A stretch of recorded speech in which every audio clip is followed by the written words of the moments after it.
근데 오늘 UFO 타고 하나님이 오셨다는 거야? 아니 근데 이렇게 보니까 완전 공상과학 영화 같은 장면이. 그런 내용인 장면, 것 같아. 장면이. 그렇지. 그치? 그런 건 또 우리 좋아하잖아. 그래, 우리. 좋아하지 않아? 좋아하지. 이 친구가 좋아한다고. 그래.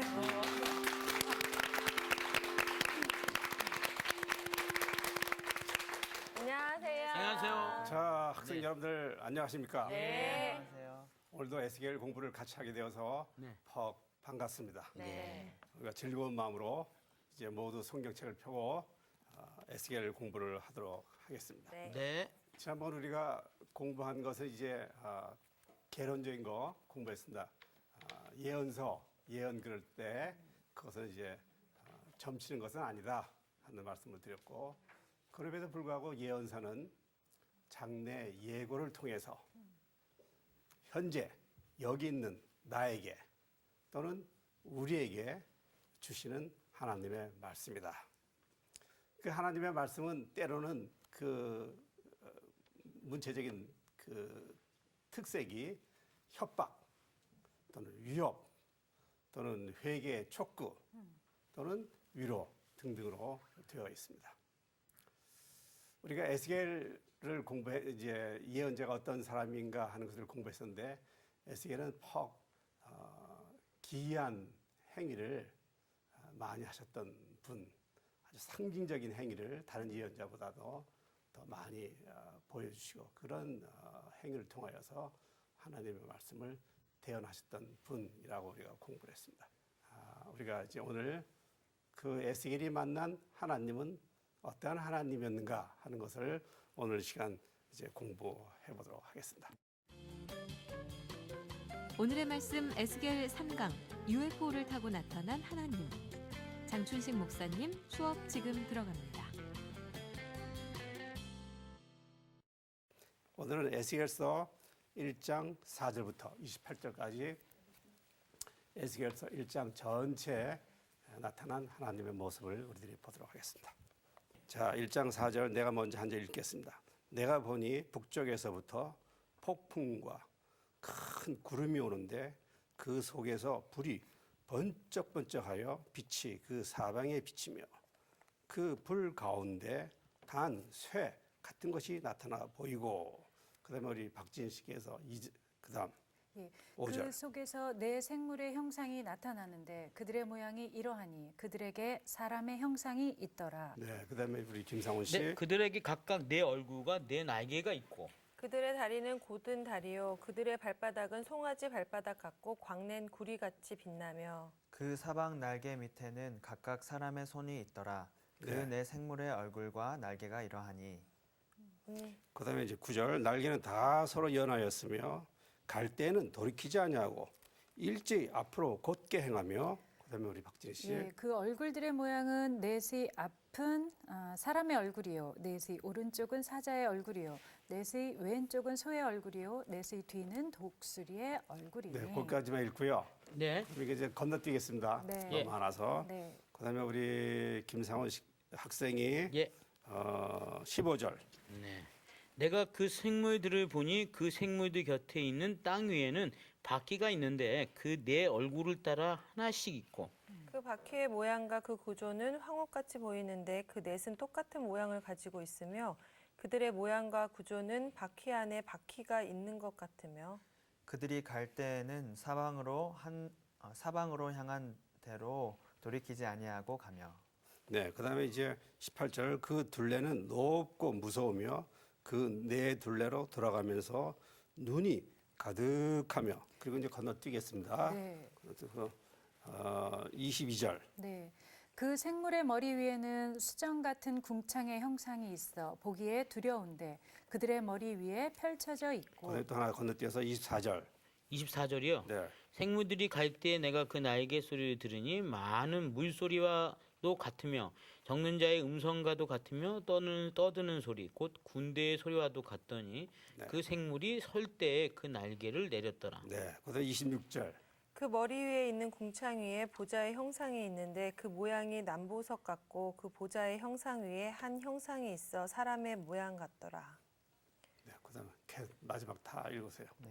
내가 보니 그 허리 위의 모양은 단쇠 같아서 그 속과 주위가 불같고 내가 보니 그 허리 아래의 모양도 불 같아서 사방으로 광채가 나며 그 사방 광채의 모양은 비 오는 날 구름에 있는 무지개 같으니 이는 여호와의 영광의 형상의 모양이라. 내가 보고 엎드려 말씀하시는 이의 음성을 들으니라. 네. 네. 머리가 무서워 이상해요. 여러분 어떠세요? 막 읽으니까 상상해 보니까 네. 좀 네. 무서운 모습인 것 같아요. 무서운 모습이에요. 네, 사자도 있고 막 독수리 모양도 예. 있고. 네. 뭐 사자와 독수리만 있어요. 네 사람 얼굴, 사람 얼굴도 있고 네. 소 있고 네, 독수리 있고 네. 네. 그 바퀴 안에 바퀴가 있고 어. 바퀴가 있고 이상해요. 그 어느 바퀴 안에 방향? 또 뭐가 있습니까? 또 바퀴가 있대요. 또 바퀴가 있고 눈도 있고 예, 네. 거기 눈도 얼굴 있고 있고 또 번쩍번쩍 보석도 빛나고 붙여져 있고. 그리고 자유자재로 네. 네. 하던 움직이고 네. 움직일 때는 이 그냥 내 형상을- 생물의 마음이 탁 네. 이 일치가 되고. 형상을 상상으로 그려낼 수가 없는 것 같아요. 그려낼 수가 없는 것 같아요? 네. 그래도 사람들에게는 상상력이 있고 네. 또 뭐 그릴 수가 있으니까 네. 너무 이상해요. 여러분들이 머릿속으로도 네. 아니면 나중에 이제 기회가 되어지면은 차분히 앉으셔서 그려요. 하얀 그냥 백지를 종이에. 놓으시고 한번 그려보세요. 오. 나는 이걸 이제 가르칠 적에는 항상 그려보십시오 네. 하고 우리가 이제 시간적인 여유가 많으면은 칠판에 나와서 한 사람씩 그려보면은 재밌을 텐데 가볼까요? 또 이거 그림들도 있어요. 네. 그 사람들 그려보시면은 서로 내가 하나님의 말씀을 듣고 또 내가 보고 네. 어떻게 이해했는가 서로에게 비교가 될 것입니다. 네. 누가 뭐 잘 그렸느냐 못 그렸느냐 하는 건 중요하지 않아요. 자, 어떻든 에스겔이 만난 하나님이에요. 네. 에스겔은 바빌로니아의 포로로 잡혀온 지 5년 지나서 바빌론 강가에서 네. 하나님의 이 모습을 보게 된 것이에요. 이게 북쪽을 보니까 이 북쪽에서 큰 폭풍과 큰 구름이 몰려오고 있다 그랬어요. 그래서 그 큰 폭풍과 큰 구름 속에서 보니까 내 생물이 그냥 운전을 하는데 이게 번쩍 번쩍. 그 빛나는 이게 비행체죠. 움직이니까 비행체죠. 그 이제 예레미야 예언자 환상을 보고 그리고 하나님의 음성을 듣고 이제 예언자가 되죠. 예레미야가 본 환상이 무엇이었습니까? 예레미야는 북쪽에서 네. 불불릉 그 가마가 끓고 있었는데 그 가마가 탁 쓰러지는 것을 보았어요.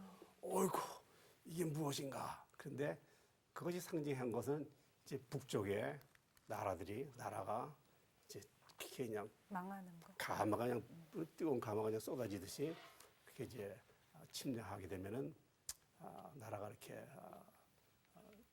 고통을 당하겠구나 하는 그와 같은 것을 본 것이죠. 그래서 이제 성서 신학자들 가운데는 에스겔도 북방에서 오는 그런 구름과 이제 폭풍을 보게 되니까 이게 혹시 북쪽에서 오는 그 환란을 예고하는 것은 아닌가 그렇게 이제 생각하는 사람들도 있겠습니다만 그러나 그렇게까지 생각할 필요는 없고 네. 아주 단순하게 이런 구름, 폭풍 등등은 하나님의 임재를 상징한다 이렇게 우선 여러분들이 생각하시면 좋겠어요. 네. 근데 이 형상이 되게 특이했잖아요. 특이했어요. 에스겔 선지자도 처음 본 형상일 거잖아요. 근데 이게 어떻게 하나님이라고 생각했을까요? 하나님이라고 생각했을까? 네. 그거는 하나님께서 그의 마음속에 그렇게 네. 느낌을 이렇게 예. 그리고 이제 이 모습을 보고 하나님이다 하는 것은 에스겔의 이제 신앙 고백이 되는 거죠. 어쨌든 간에 에스겔은 저는 이제 그래서 UFO라고 하는 게 뭡니까? 옛날에는 에스겔 시대는 UFO가 없었겠죠. 네. 확인 비행 비행 물체. 물체. 지금 날아오잖아요. 네. 네. 뭐 여기서 뭐 횃불 있다 그랬는데 그냥 번쩍번쩍. 반짝 예. 빛이 나고 네. 그다음에 이게 뭐 움직이고 예. 뭐 쇠 같은 것이 있고 예. 그다음에 움직일 날개도 때는요 있어요. 소리가 얼마나 커요 그냥 네. 엄청난 소리가 나고 그다음에 이제 모습들이 하여튼 네 모습들이 있고 그다음에 이 네 모습들이 여기 뭐 보좌 같은 걸 갖다 이렇게 탁 떠받들게 되는데 그 위에 내 얼굴, 내 나. 하늘 그냥 우주가 있고 그리고 거기 어떻든 간에 에스겔은 하나님의 영광이시구나 조수희 씨 희한하네요. 하여튼간 에스겔은 하나님의 영광이시구나 하고 그가 깨닫게 되는 것이에요. 그러니까 그 형상이나 이런 것들이 뭔가 이렇게 의미하는 바는 특별히 없는 건가요? 있겠죠. 형상에 그 사자의 얼굴이 형상이 있고 소 이렇게 독수리 이렇게 그런 형상이 있는 게 특별한 의미가 있어서 그렇게 있는 건가요? 그 목사님 말씀을 쭉 듣다 보면 이해가 될 것 같아요. 죄송해요. 그러게요. 네 가지 네. 아이고 네 소리가 가지. 시원합니다. 네 가지 생물들 네. 예를 들어서 사람의 모습 소, 사람의 모습 있고 네, 소. 그다음에 또 뭐가 있어요? 소, 소가 있고 또 사자, 사자가 있고 또 독수리. 독수가 있고 네. 그러니까 그 네 생물의 가장 기본적인 특징들이 있는 거예요. 네. 무슨 뭐 사자의 용맹성도 우리가 강조할 수 있고 소의 근면성도 강조할 수 있고 네. 독수리의 아주 민첩함도 강조할 수 있고 또 사람의 지혜라든지 이와 같은 그 요소들은 다 무엇을 의미하는 것일까? 결국은 하나님의 품성을 성품. 상징화하는 네. 것이에요. 네. 품성을. 품성. 어떻든 간에 여러분들 우리가 현대인으로서도 예. 그 다른 복음서라든지 다른 예언서를 읽다가 이 에스겔서의 이 부분을 읽게 되면은 뭐 아까도 말씀드렸듯이 뭐 좀 무섭다 그러기도 하고 또 불가사의하기도 하고 잘 이해가 안 되는 것이 사실이에요. 색다르고. 그래서 이 비행 물체가 무엇일까에 대해서 관심을 갖게 되는 것이 당연해요. 그런데 어떤 에스겔이 만난 하나님이 오늘 우리 주제인데 이 본문에서 이야기하는 것은 그러면은 이것이 뭐 UFO일까 아닐까? 또 옛날 이제 성서신학자들은 뭐 UFO 같은 거는 상상도 못했을 때니까 과학의 문명이라는 것이 이걸 갖다가 이제 그 전차로 생각했어요. 전차. 여러분들 벤허라고 하는 네네. 영화 보면 네네, 봤어요. 전차 경기 하지 네네. 않습니까? 고대의 가장 그 고대 가장 신식 무기라고 할 수 있는 거는 전차였어요. 말이 한 마리도 아니고 한 4마리씩 끌면서 거기에 사람이 올라타가지고 활을 쏘면서 이게 전차 부대가 진격한다고 하는 것은 뭐 엄청난 장갑차 부대가 진격하는 그런 것이었어요. 옛날에는. 그래서 옛날 주석 책들을 볼 것 같으면 이 하나님의 이 여기에 기록되어져 있는 모습들은 그래서 이제 불병거다. 뭐 우리가 또 고대 예언자 엘리야를 볼 것 같으면 엘리야는 불병거를 타고 네, 뭐 하늘로 갔다 그러는데 그래서 이제 병거 전차라고 그랬어요. 그런데 지금은 아이들도 그렇고 어른들도 그렇고 그런 이거 읽으면서 뭐 전차 개념이 뭐 생각났어요? 병거 그런 건 생각 안 난다. 생각 안 나고 네. 오히려 이게 UFO가 아닐까? 네. 아니면 무슨 뭐 이게 로봇가 아닐까? 네. 저한테 이제 손주가 셋 있어요. 네. 셋. 첫째 아이가 하나님의 사람. 둘째 아이가 하나님의 나라 그래서. 그다음에 이제 셋째도 있어요. 하임이 하나님의 임재.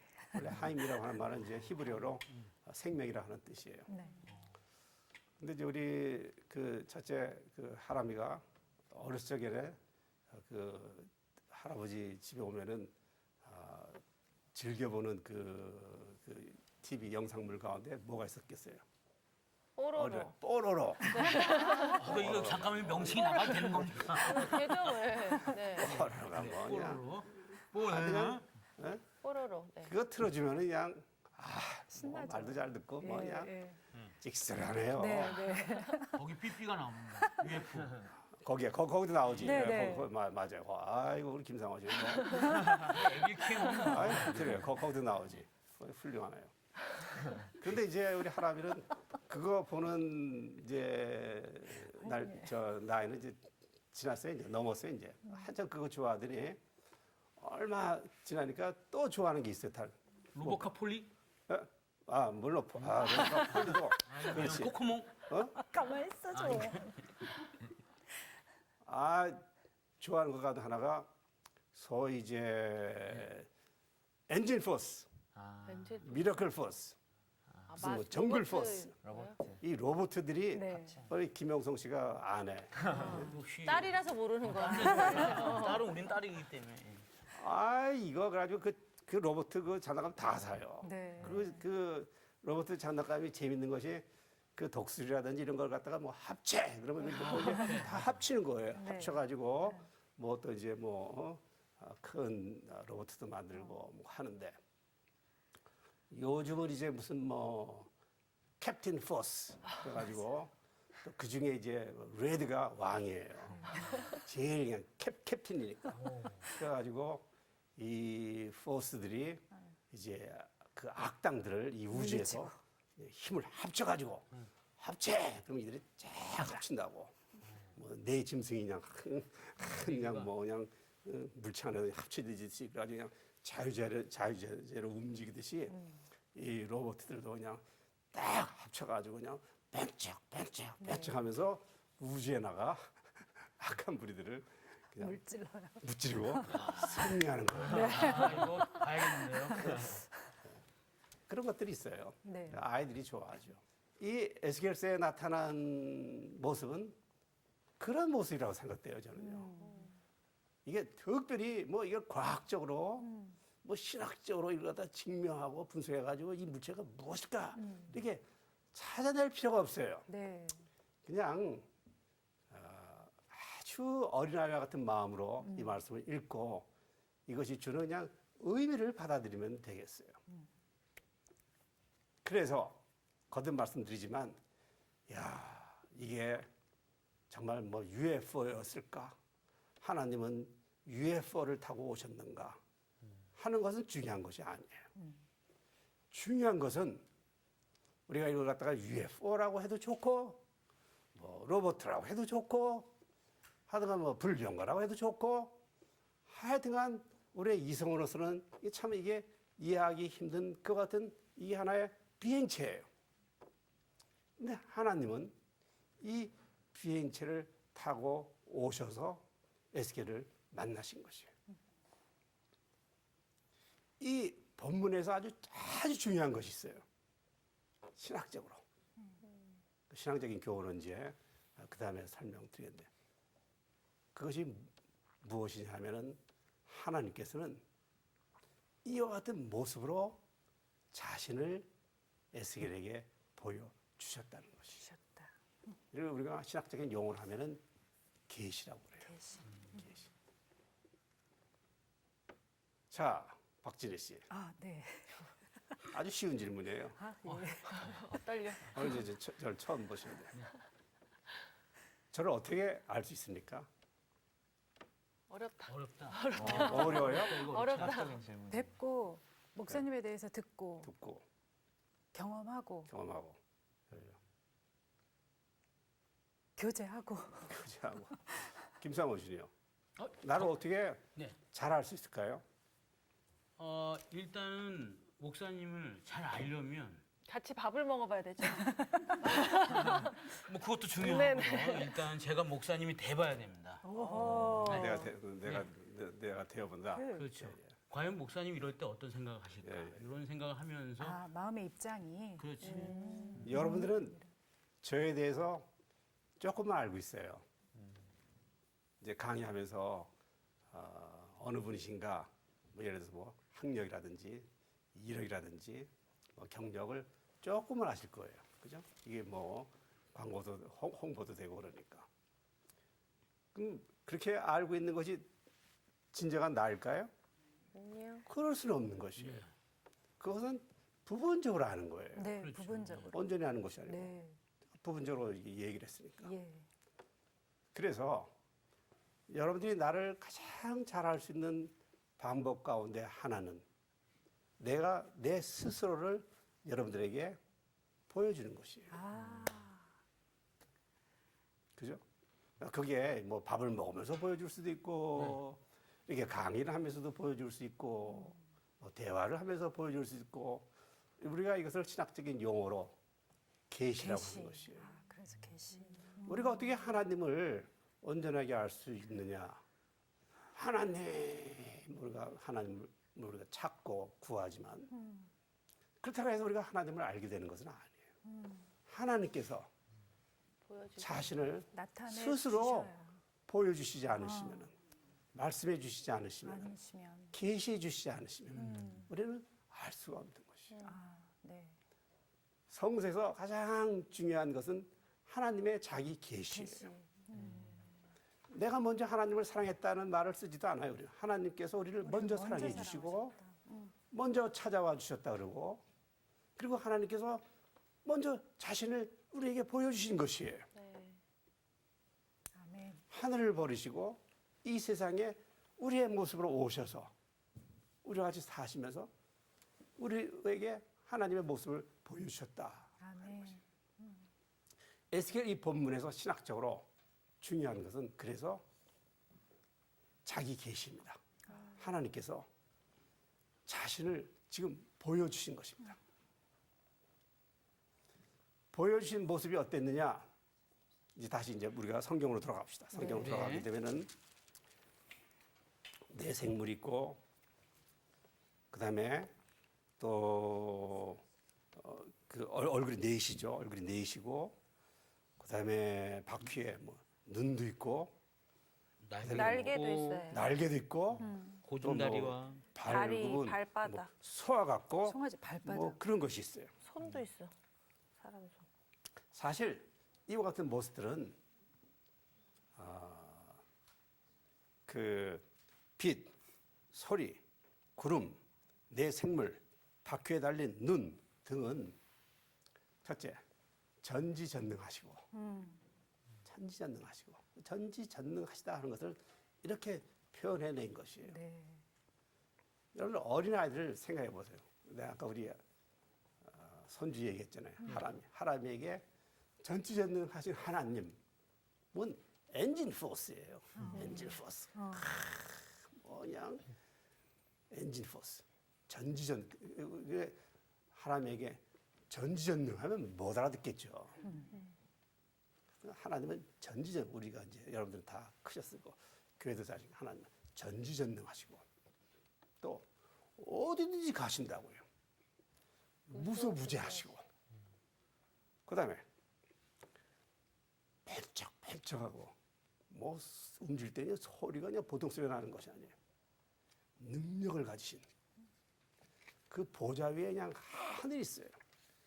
초우주적인 그 같은 존재라고 하는 뜻이에요. 그리고 이렇게 매일 비행체를 타고 오시는데 그것은 뭐 에스겔이 하나님 그런 모습을 보여주십시오 이렇게 요청한 것도 아니잖아요. 네. 하나님은 저 하늘에서 오신 것이에요. 네. 그래서 우리가 신학적인 용어로 하면은 하나님은 절대 타자예요. 네? 하나님은 하나님이시지 인간은 아니다. 내가 하나님도 아니에요. 하나님은 하나님이세요. 나중에도 설명드리겠지만 하나님은 하나님의 의지에 따라서 움직이시고 우리를 찾아오시고 문제를 해결해 주시고 그래서 이와 같은 모습이 신학적으로 상징해 주는 것은 거듭거듭 말씀드립니다만 전지전능하시고 무소부재하시고 능력이 있으시고 절대적인 타자로서 그 하나님은 하나님이시다 하는 것은 거룩하시고 우주적인 하나님이에요. 그런 하나님의 모습이 이와 같은 만화와 같은 공상 영화에 등장하는 그 같은 모습으로 이렇게 비춰지고 있는 것이에요. 그러나 그것이 거듭 말씀드린다만 신학적으로 중요한 것은 하나님이 자신의 성품과 모습을 뜻을 에스겔에게 지금 드러내고 보여주셨다. 계신 것이에요. 유대인들은 하나님에 대한 모습을 이렇게 아이콘으로 만들 수 있을까요? 없을까요?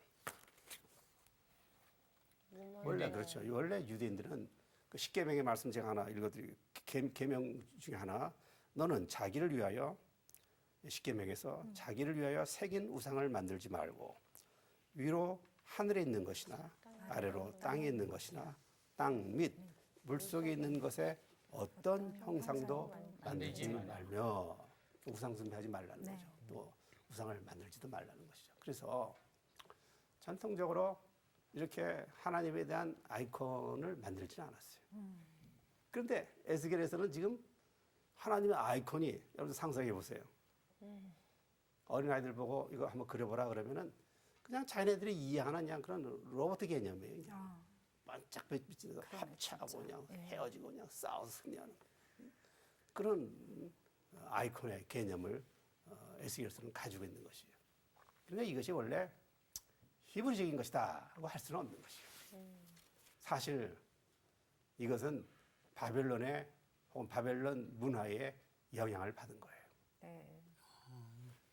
여러분들이 이제 세계를 여행하면은 뭐 루브르 박물관이라든지 또 독일이라든지 어느 곳에든지 가서 이 바빌로니아 시대를 볼 것 같으면은 여러분들이 이제 쉽게 보고 아하 저런 것 때문에 에스겔의 저런 것이 형상화되었는가 보다 하는 것을 알게도 될 것이에요.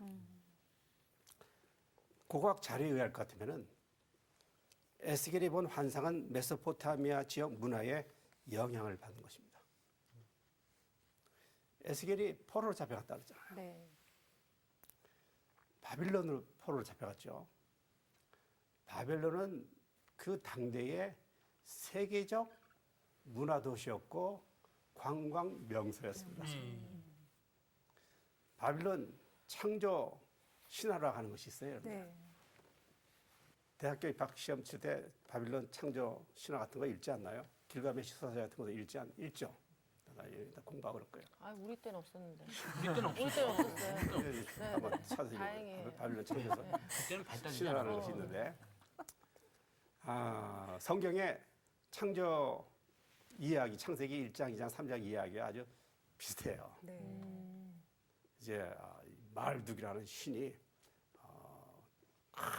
전차를 타고 창을 들고 그냥 싸우러 나가는 거예요. 싸우러 나가서 티아맛이라고 하는 그 혼돈의 신이 있는데 혼돈의 시. 쫙 싸워서 죽여요. 죽여가지고 그 티아맛의 죽은 몸을 갖다 그냥 참 이런 얘기해서 안 되겠습니다. 너무 이게 폭력적이니까요. 뚝 잘라가지고 그래가지고 뚝 잘라가지고 그걸 하늘을 만들고 또 다른 신들을 죽여가지고 그 피를 이겨가지고 사람들을 만들고 또 그래요. 그 티아맛이 말두기. 그런데 이 말두기 이제 연례 그 퍼레이드를 하잖아요. 그 시가 행진을 한다고 이 말입니다. 정월 초하루라든지 이럴 때 이제 그러면은 시가 행진을 위해서 바빌로니아의 그 도로들은 다 포장도로였어요. 포장도로였고 물론 바빌론은 여러 신들이 있었습니다. 그리고 그 바빌론 도성의 제일 중앙에는 이슈탈이라는 신이 있었는데 그 이슈탈 게이트라고 해서 이슈탈 문이 있는데 이 문이 굉장히 아름답게 아주 컬러풀한 거예요. 채석화된 그런 그 벽돌들을 썼어요. 그래서 그 밑으로 쫙 마루들이 이제 그 행렬을 하는 것이에요. 그 왕들이 따라붙고 뭐 귀족들이 따라붙고 그런데 그 이슈탈 그 성문에 볼 것 같으면 양쪽에 이 마르둑이 이런 소라든지 또는 영으로 형상화되어 가지고 또 다른 신들과 함께 또 그 모습이 쫙 나타나 있고 그렇게 바빌론은 세계적 문화 도시였고 종교 중심지였고 또 세계 각국의 사람들은 그거 구경하기 위해서 관광 오던 그런 도시였어요. 그거를 믿는 사람들이 있었어요. 실제로 사람을 그렇게 마루두기 만들었다 이렇게. 아, 그거는 이제 바빌론 사람들은 자신의 신이 이제 마루두기니까 마루두기 우리를 다른 신을 무찌르고 그렇지. 이렇게 만들었다고. 맞아. 그래서 마루두기 이스라엘의 하나님도 무찌르시고 네. 옛날 사람들은 싸움하는 것이 다 신들의 싸움이니까. 네. 그러니까 우리 하나님이 우리 마루두기 최고시다 하는 그런 생각들을 하고 있었죠. 그래서 어떻게 보면은 이 에스겔은 바벨론 강가에서 유배지잖아요. 포로로 끌려왔잖아요. 뭐 소망이 있습니까? 절망 중에 있잖아요. 그리고 그들이 섬기던 하나님은 어떻게 됐습니까? 그들의 기도에 응답도 안 해주신 것 같아요. 나라도 망하고 예루살렘 하나님의 도성이라고 했던 예루살렘 성전도 그냥 무너져 버리고 말고. 아, 그럼 우리 하나님은 마르둑보다도 못한 하나님인가? 이렇게 생각되었을 거예요. 또 그 문화적인 엄청난 충격에, 야, 우리는 별 볼 일 없는 같은 민족이었구나. 우리 하나님은 참으로 이 마르둑에 비하면은 마르둑은 밑에 한 50개의 50개의 그런 신들을 갖다 이제 다 무찌르고 그러니까 이제 어린아이들 표현을 할까 하면 쫄개들을 두고 대장 중에 대장이 있는데 우리 여호와 하나님은 그 중에도 못 끼는 것이 아닌가 그렇게 생각됐을지도 모르겠어요. 낙담 중. 그런데 지금 에스겔 이 본문이 이야기하는 것은 그렇지 않다는 것이에요. 하나님은 마르둑하고는 비교도 되지 않는 그 같은 하나님이신 것이에요. 에스겔에게 이와 같은 모습으로 나타나신 하나님은 마르둑을 무찌르시고 승리하신 하나님이시에요. 훗날 예레미야는 예언도 했어요. 여러분들 예레미야서 50장 2절 볼 것 같으면 마르둑이라고 하는 신의 이름이 무로닥이라고 하는 표현으로 되어 있는데 무로닥이나 마르둑이나 다 동일한 이야기인데 예레미야가 다음과 같이 예언했습니다. 바벨론이 함락되고 벨이 수치를 당하며 무로닥이 부스러지며 바빌론이 함락되었다. 벨 신이 수치를 당하였다. 마르둑 신이 공포했단다. 뭐 이런 예레미야의 예언도 있어요. 어떤 간에 에스겔에 나타난 하나님은 전지전능하신 하나님이고 능력의 하나님이고 그 능력의 이스라엘 하나님, 거룩하신 하나님은 마르둑과는 비교도 되지 않는 살아계신 하나님이에요. 그런 의미가 지금 1장 여기에 담겨져 있는 것입니다. 네.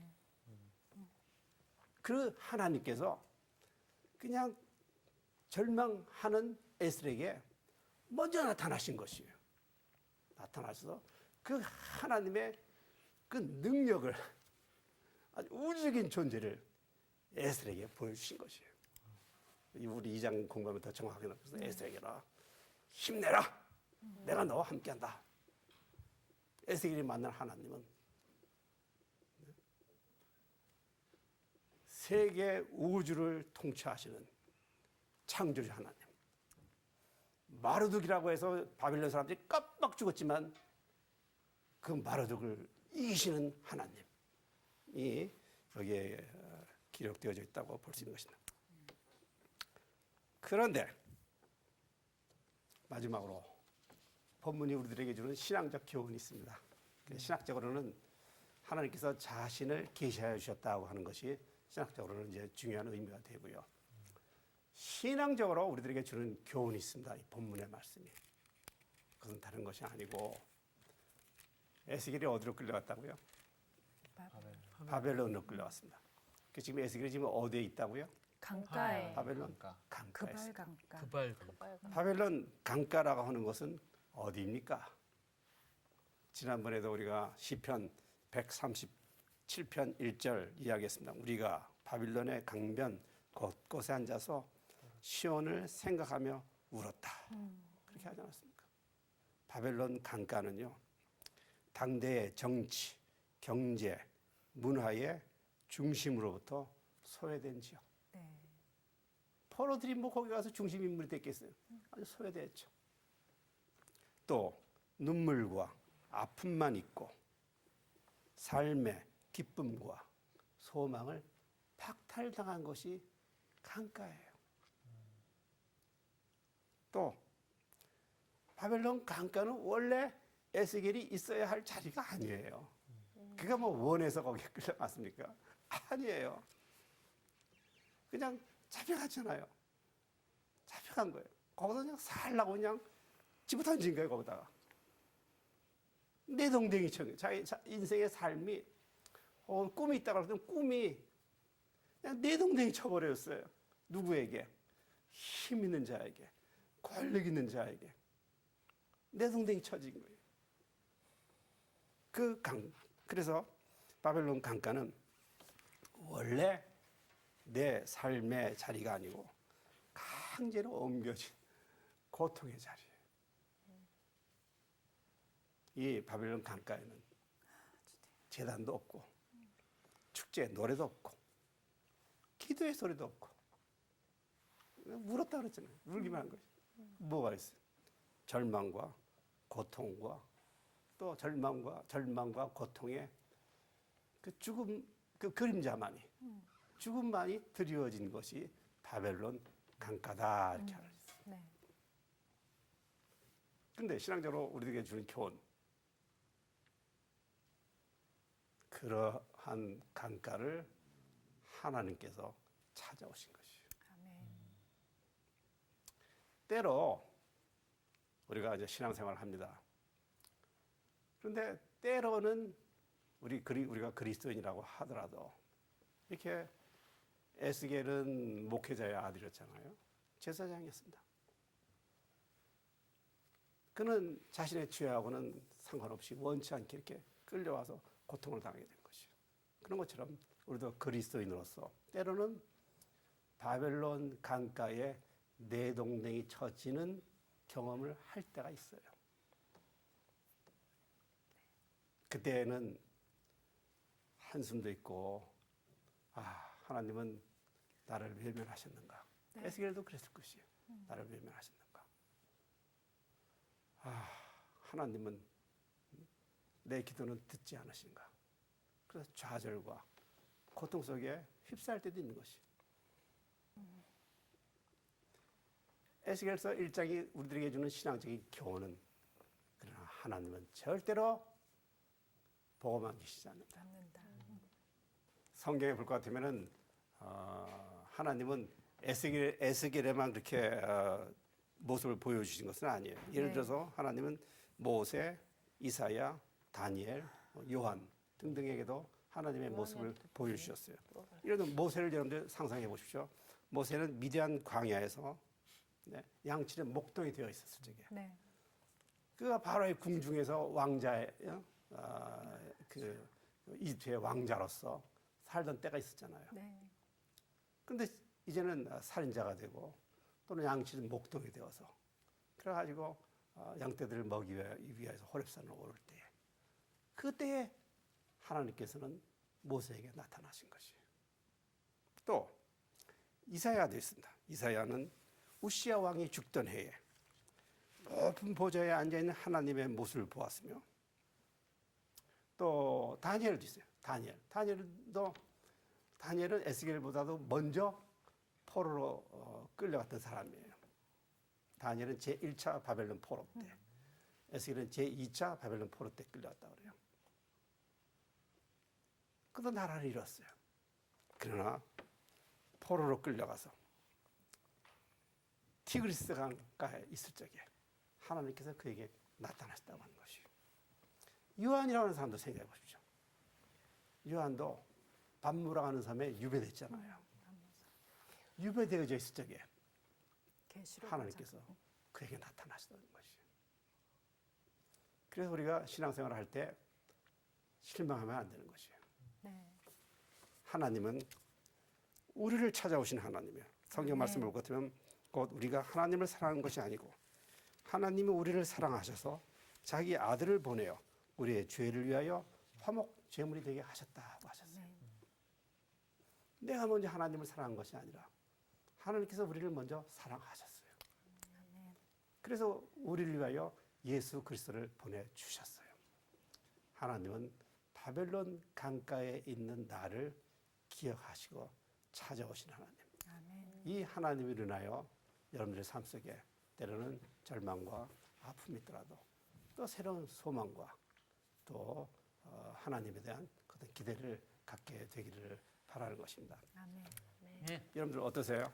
그 에스겔이 만난 하나님 멋있는 하나님이죠. 일단 그 보면서 참 되게 어려웠는데요. 사실 아까 우리 선생님께서 가르쳐 주신 그 합체 그것 때문에 금방 쏙 들어오는 거예요. 그치. 네 가지 생물이 합체된 거예요. 지금. 금방 이게 이해가 그렇죠. 되지. 그러니까 이해가 쏙쏙 들어옵니다.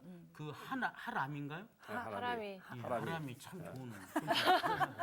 근데 내 생물이 무엇이었느냐 하는 것은 사실 중요치 중요한 않습니다. 거죠. 예. 중요한 것은 합체된 게 중요한 아니지. 하나님이 하나님 자신을 나타내 주신 거. 예. 보여주셨다 하는 것이 중요한 것이죠. 하나님이 이렇게 자신을 계시하지 않으셨으면 어떻게 에스겔이 하나님을 알 수 있었겠어요. 네.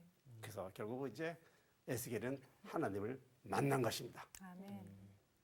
그리고 이제 우리가 2장을 공부하게 되면 다음 시간에 우리가 공부하게 되는 것은 그러면은 하나님은 에스겔을 만나서 무엇을 이제 무엇 때문에 하나님께서 에스겔을 찾아오셨는가 하는 네. 것을 우리가 이제 다음 시간에 공부하게 되는 것입니다. 네. 사랑하는 여러분들 오늘 한 시간 공부 잘하셨습니다. 네. 다음 감사합니다. 시간에 또 뵙도록 하겠습니다. 예. 네. 예, 고맙습니다. 감사합니다.